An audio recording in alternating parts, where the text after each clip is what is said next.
What's going on, everybody? Welcome to Inside the Burrow. My name is Jacob, joined by JJ and Richard. As always, got a lot to talk about with you guys today. Recaps from the games last week, including Janelle Davis' big game winner against North Texas on Sunday, as well as the preview for the Tulsa game coming up this week. Only one game until we speak to you guys next time, next Wednesday. But before we get to that, gentlemen, JJ, how we doing?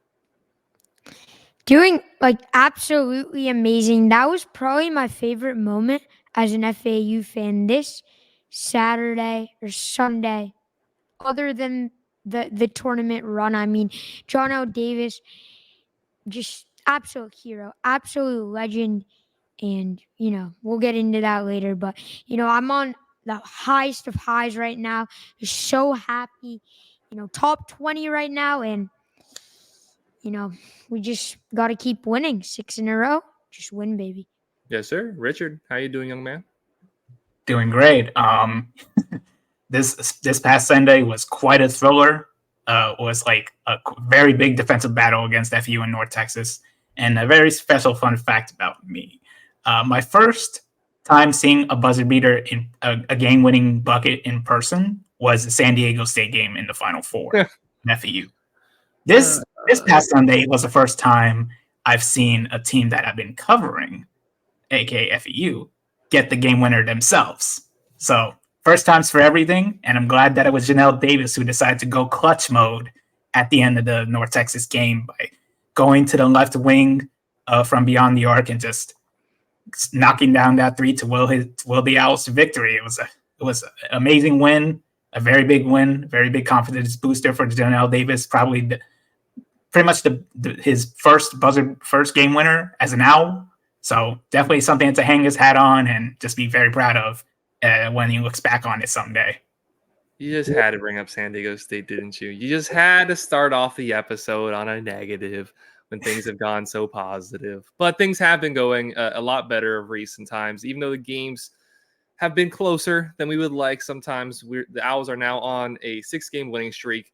And the first game of last week was against the other Owls in the American Athletic Conference, against Rice over in Houston, Texas. And that was a game that FAU still found themselves slipping into playing down to their competition, but for the most part maintained a healthy 7 to 8 point lead majority of the game before eventually pulling away in a 13-point win. So we'll talk about this game a little bit first. So Richard, in watching that game, what was your thoughts and what were you thinking about knowing that FAU has so often played down to their competition so far this season, and we've seen FAU lose to teams worse than Rice is, and then they eventually pull it out. So what was your thoughts when we were going through that game? Just managing through the ups and downs. This was obviously a very good return to form on the defensive side of the ball. After all, they limited Rice to 56 points, and they shot very bad from the field. 35% from the overall and 29% from three.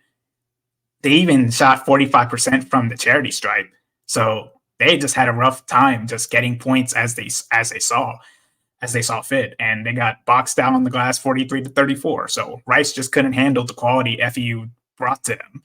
And while FEU did not have the best offensive night by any means, they only scored 69 points against the Rice defense that is not very good, so to say. They still had a great balanced performances from Nick Boyd, Janelle Davis, and Elijah Martin, who scored in double digits. Especially Nick Boyd, a team high 18 points, including a couple of 3-pointers here and there. So it was like a solid effort from both sides of the ball, especially on the defensive end. But it was just a very good win to get on the road, especially in Texas, back-to-back wins in the Lone Star State. So it was definitely a very good win at the time before returning to Boca for the North Texas matchup. Yeah, it's not necessarily a game that in 5 years' time you're going to remember as an FAU fan. It was just a game where FAU simply got the job done, winning against a lesser opponent, getting over the hump. Whereas points in this season, you would have significantly feared for FAU to be able to do that. And they were. It ended up being comfortable at the end. One of the few times this season that you've seen somebody besides Janelle Davis lead the team in scoring with Nick Boyd's 18 points. It was mostly comfortable. A few scary moments, especially later on in the second half. But FAU pretty easily handling the Rice Owls. And then a very different game against the University of North Texas, another team coming over from the Conference USA last year that we saw quite a few good battles with. And this is a team that, is a very defensive team that has the ability to rely on one scorer, really. But, anytime you play against North Texas, it's going to be a close game. And that's exactly what it was.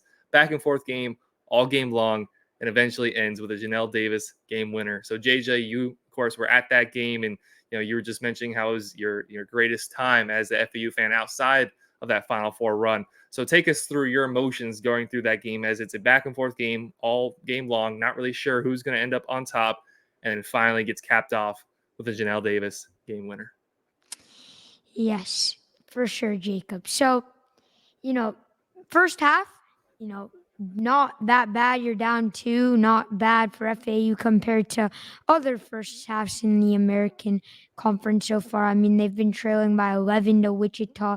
They were down a few other halves, like to East Carolina and UTSA. So, definitely not a bad first half. Then the second half starts, and, John L. Davis hits some huge threes to start. And it's really a back and forth half. Their guy Buggs is just draining down threes from the perimeter. I mean, he's shooting 32 for 39 from 3 in American Conference play, which is outstanding. Jason Edwards as well was playing pretty well. But, it came down to the final 1 to 2 minutes, and North Texas had a shot. They missed. We got a rebound, and John L. Davis, as you can see on the screen starting right now, John L. Davis has the ball, is dribbling patiently, and this was a broken play. This was a play where this was fully drawn up by Coach Dusty May. He said he wanted to try to get the ball to John L's left hand, inside left. And it was a play where John L was supposed to drive to the hoop. But he saw that an opportunity where he could try to cause contact from the 3-point line. And he did that. And he ended up making the shot. Just absolutely amazing. Getting to the left side of the wing. And, John L. Davis is someone who is the best guard in college basketball. And, he's just making history right now, averaging 19 points per game. He's top 6 on the Wooden Award list. He's been, absolutely balling out. He's probably going to win AAC Player of the Year, and he'll probably be first or second team All-American. I think he'll get that Wooden Award by the end of the season, win Player of the Year. In college basketball, is the best player in the country. I mean, he's someone who needs no introduction, and he's just absolutely insane, and he means so much to FAU because that's their best player. That's a guy that can take over games, and they need to feed him. They need to feed him the ball. Like I said, he should be taking the shots on over half of the possessions, and we got to get it to his left hand and in isolation more. What we saw from him on Sunday, and then just from the totality of the season, has been nothing short of remarkable. And just the continued progression that we've seen in his game and the ability to take over games. A lot of it comes from just such a calm demeanor and understanding of the game, understanding when to take over, understanding when to let your teammates get more involved, understanding when to make a pass or drive in, take the shot yourself. His familiarity and comfortability in this offense is imperative to FAU's success long-term. And we've seen that whenever Janelle plays well, FAU more often than not ends up winning, especially in the game on Sunday where outside of Janelle, you were not getting a lot of offensive output with Vlad Golden being the only FAU scorer to reach the double digits mark.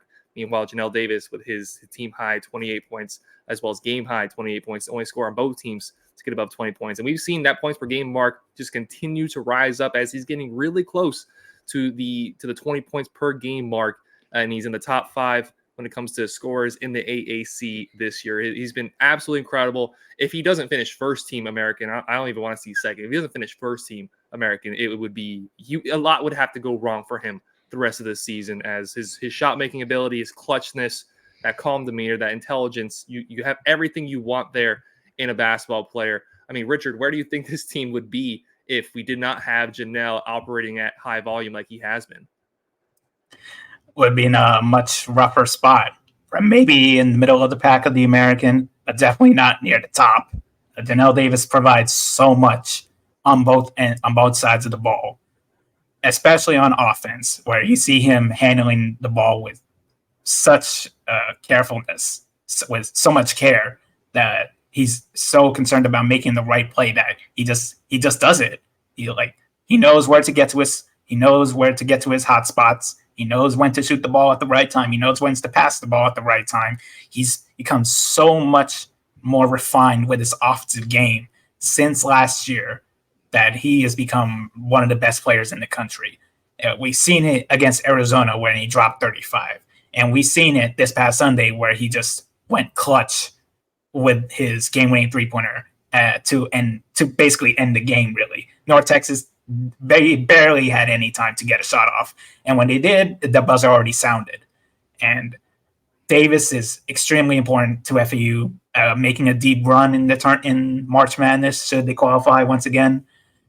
But yeah, Davis is he's everything. He's basically the heart of this FU offense. I don't know where they would be without him. Yeah, he may not be quite the vocal leader that you've seen some other guys across college basketball, but the talent is absolutely there. And again, this FAU team goes where he goes. And FAU is still yet to hit that really difficult stretch in our season, which is going to be coming towards the end. But before we get to there, we have only one game this upcoming week before we talk to you guys next Wednesday, like we spoke of. And that's going to be going against Tulsa. And I just spoke about how FAU has two guys, or has Janelle Davis, rather, who is in the top 5 in scoring in the AAC. And so does Tulsa with PJ Haggerty. He's actually averaging more points per game than Janelle Davis has so far this season with his 19.3 points per game. So, JJ, how concerned are you with FAU's ability to go to toe for toe with PJ Haggerty in this Tulsa offense? So, first of all, I disagree with that statement because, yes, technically PJ Haggerty's averaging more, but Jono Davis had 2 games where he had 2 points or under. You take those 2 games out. If you take those 2 games out, he would be definitely first top 3 in the American Conference. PJ Haggerty's game low is 8 and then it's 12. So really, he's Jono Davis can have bigger games, but he's probably the more consistent scorer of the two. I'm super, super concerned about PJ Haggerty. I mean, I saw that last game they played, a ranked team, was versus Memphis, and I saw that game and he dropped 27. He's absolutely balling out. He's someone you have to be concerned of. I would actually like FAU to go after him in the portal this year, as many teams are gonna be reaching out to him. He's super, super good. He can shoot the 3 very well. He's shooting 48% from the field and is probably a better 3-point shooter, as he is shooting 35%, which is very good. He also is oh, sorry, that's at home. He's actually shooting 28%. But he's definitely a really good player, and he's the main guy on this Tulsa team. Now, will he be able to get anything against FAU? I'm not sure. Probably he will be because of how weak this defense has been. But, I think we should be able to stop PJ Haggerty a lot more. Him and Kobe Williams, the second guard for Tulsa, have been a really good backcourt duo. Kobe Williams averaging 13.5 points per game. But I think what stands out even more than their offensive output together is the defensive output that you see from them, as these are 2 guys that are in the top 5 in the AAC when it comes to steals, with Kobe Williams at his 2.3 steals per game and then PJ Haggerty at his 2.1 per game. So, Richard, when we know FAU is going to be going with their typical 4-guard lineup for, at the very least, the majority of the game, how do you think they're going to face coming against a team that does very well at defending guards? Well, you just got to match up very well with them. Like, if you're going to stress a 4-guard lineup against Tulsa, who have great guards, and, in that duo on PJ Haggerty and Kobe Williams, on offense, you just got to take care of the ball very well. Do not turn the ball over. As you mentioned, Jacob, the leaders on that team in steals and like top 5 in the American. Hey, those are defensive stoppers. Like that's where Janelle Davis, Brian Greenlee, Elijah Martin, especially, and everybody else in the guard position, they just have to be careful when they time their passes, like knowing who to pass it to at the right time, at the right place at the right time, and just making sure that Haggerty or Williams are not within reach of those passes, because they will steal the ball when they see the opportunity to do so. And when it comes to PJ Haggerty, he may not be the best 3-point shooter on the team, 14 threes on 49 attempts. The best 3-point shooter would really go to Kobe Williams, who has made the most threes out of anybody on the team on 110 attempts, 34%. Not the most eye-popping stat, but they are aggressive in scoring, especially with Haggerty. He's taking a lot of shots inside the arc. And just getting to the rim and just drawing a lot of fouls to get to the free throw line. He's getting close to 200 free throws attempted this season. He has 167 at the moment, but he's on pace to pass 200 free throws attempted. So, like, limiting his chances at the charity stripe will be needed to reduce the potency of this Tulsa offense. Like shutting down Haggerty or limiting him, or just keeping him quiet, relatively quiet, so to say, should be one of the top priorities for this FAU defense. Yeah, and this Tulsa team can score. They're one of the better scoring offenses in the AAC, despite where they look in the standings. Currently 10th place in the AAC at 78 points per game. When you compare that to FAU's production, which is at 82.5 points per game. So this team can score. It is a little bit top heavy with PJ Haggerty and Kobe Williams. And then you drop down to Jared Garcia, who of their healthy players is third in points per game at 9.7. So you get a lot of production from those two guards on both sides of the floor on offense, as well as getting the steals on defense. I will say also, when it comes to those two, they do lead both teams in turnovers and in turnovers per game with 2.8 apiece between Williams and Haggerty. But that also kind of makes sense when they have the ball in their hand the most. When you look at FAU with Janelle Davis, his 2.5 turnovers per game leads the Owls as well. So it's kind of something you're going to get when you have the ball in your hand more often than not. But like I just mentioned, they are currently sitting at 10th in the American Athletic Conference, 11-8 on the season. And a lot of our struggle has come when they've come to conference play. They're currently 2-5 in conference, and they're 4.5 games back are FAU Owls, who have finally reclaimed the top spot in the American Athletic Conference. The Owls have now won 6 games in a row. And JJ, do you think these wins that we've seen recently, especially against some of the middling, lesser teams in the conference, has this put to bed the worries that you feel with FAU coming against lesser opponents and what we've seen early this season with FAU playing down to their competition? Not at all. Because yes, we're winning these games, and yes, that's all that matters, but we're winning by such close margins, and we're not giving the ball to John L, not even close to enough. And it's just not acceptable at this point. I mean, I'm absolutely mind blown. I think you have to give him the ball more to beat these teams by more. If you want to win the game by 3 or 4, keep doing what you're doing. I mean, it's working. A bunch of missed threes and missed shots have been by Elijah Martin, who I think is having kind of a downward slump right now. But would I feel worried if I'm an FAU fan? No, because we play up to competition.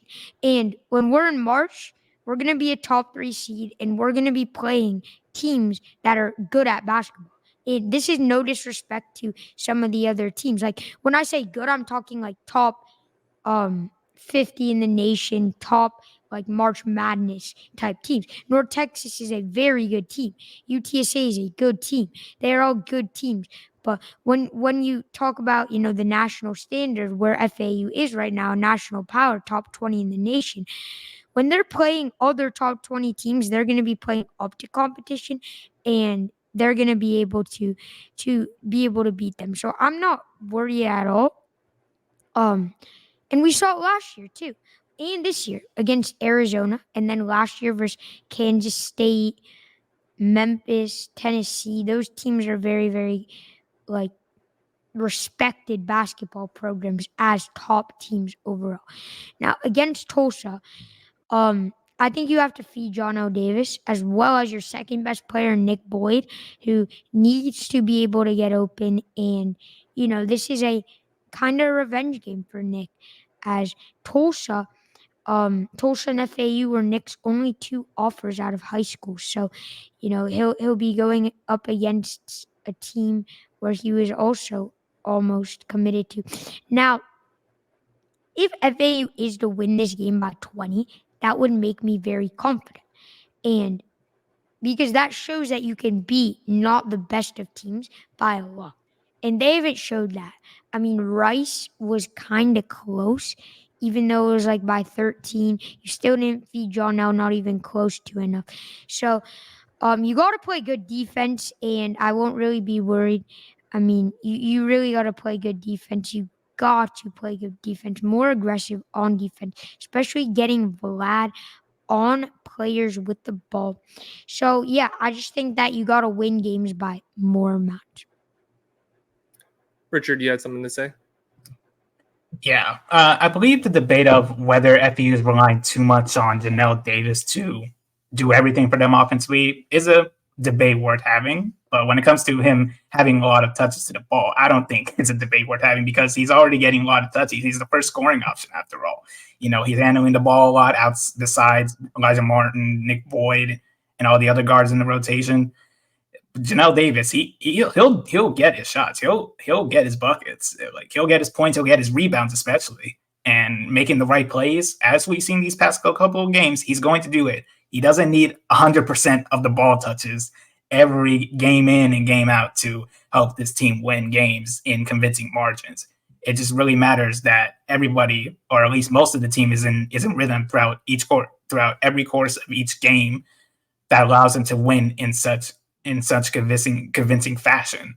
If for this Tulsa team, they're not that great. They're good at home, 10-2, but then you look at their road record and they're not as great, 1-5, and their only road win was against Rice, which was an 85-83 score. So there are so many vulnerabilities to this Tulsa team, despite their strengths on the offensive end, that I think that FE will get this game in a double digit, by a double digit margin. So Janelle Davis, he'll get his touches, he'll get his buckets as usual, but I don't think it needs an uptick of ball usage. So I absolutely couldn't. I kind of disagree. I couldn't really disagree more with that statement because he's only shooting the ball on 28% of possessions based on this Evan Mize stat. He has the highest plus minus in all of the American Conference, and it's not even close. His plus minus is 14 per game and 243 on the season. His BPR, which is I think it's ball rating for possession, is the highest in the American Conference at 6.4 as well. So he needs to be shooting more. I mean, as it says right here, he's only taking shots on 28% of possessions that FAU has. And he has to be taking over 50%, I believe. So really just you have to give him the ball more. And you have to let him get in ISO. He's not getting in ISO at all. He's really just shooting catch and shoot threes is what he's doing. So not getting him the ball enough is pretty inexcusable. And I hope that FAU will do that. Elijah Martin actually takes the most shots on the team based on this stat, which is kind of mind-blowing, more than John L. Davis. And then I'd really like to see Nick Boyd shoot more as well. So Richard, I understand what you're saying, that he definitely gets the ball a lot, and he does. I just think he needs to get it more, because I think he's good enough to be the best guard in college basketball.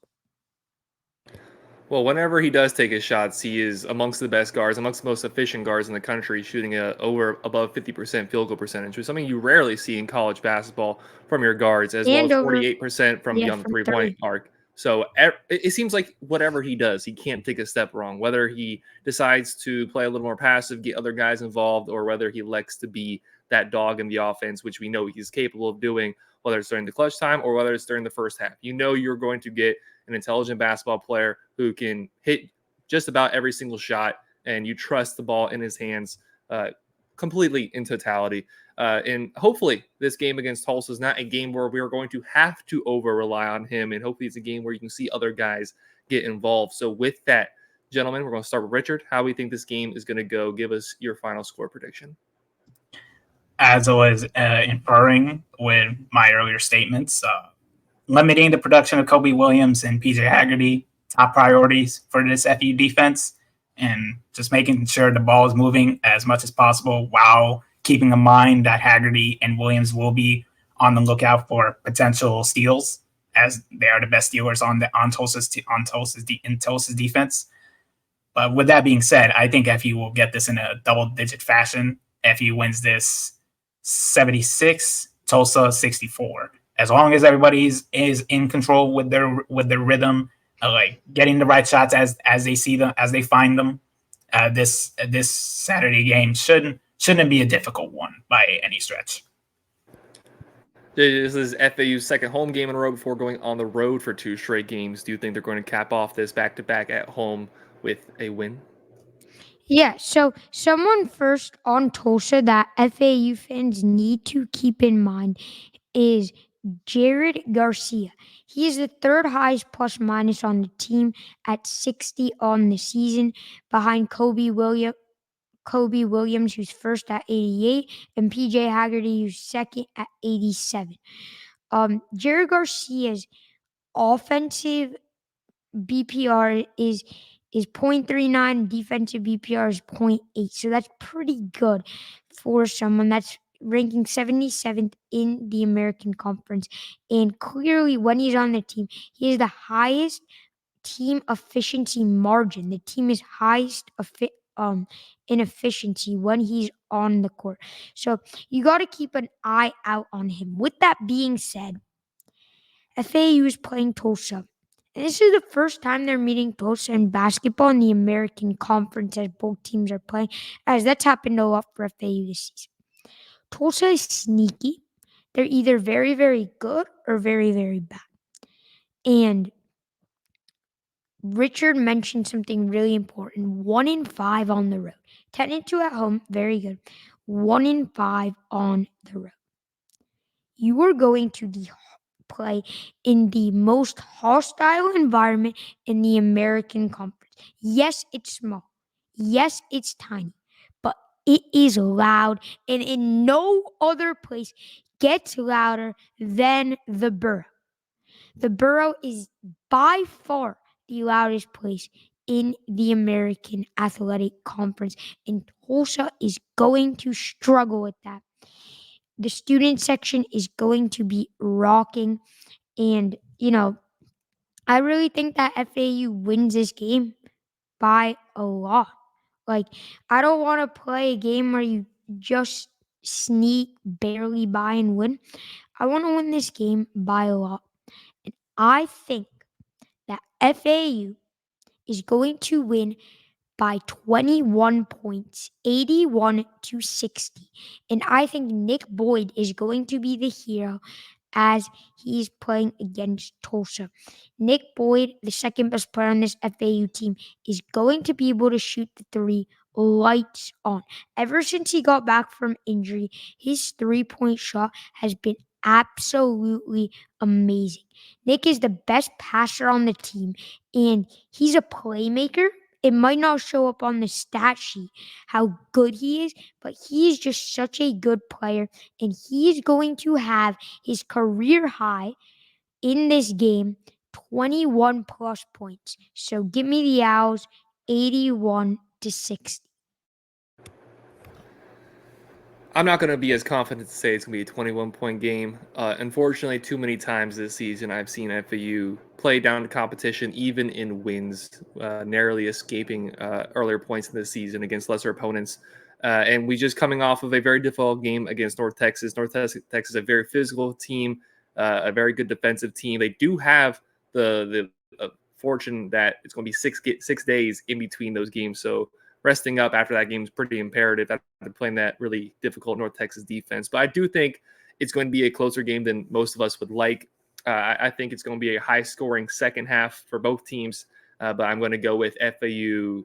Go with 79 to Tulsa 71, maintaining that 6 to 9 point margin between the two teams most of the game, and finishing it out strong, taking the win, keeping their spot atop the conference, moving to 8-4 overall on the season, or 18-4 rather on the season, and then 8-1 in conference play. Let us know your predictions for the Tulsa game down below in the comments. Let us know if you're going to the game. Gentlemen, I believe both you guys are going to the game, correct? All right. Yep. So if you see any of these two fine young men right here, make sure to say hi.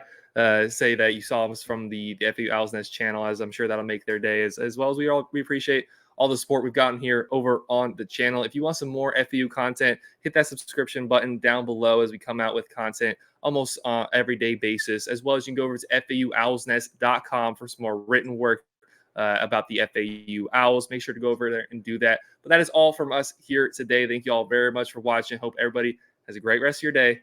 Go Owls, everybody. Take care. Go Owls.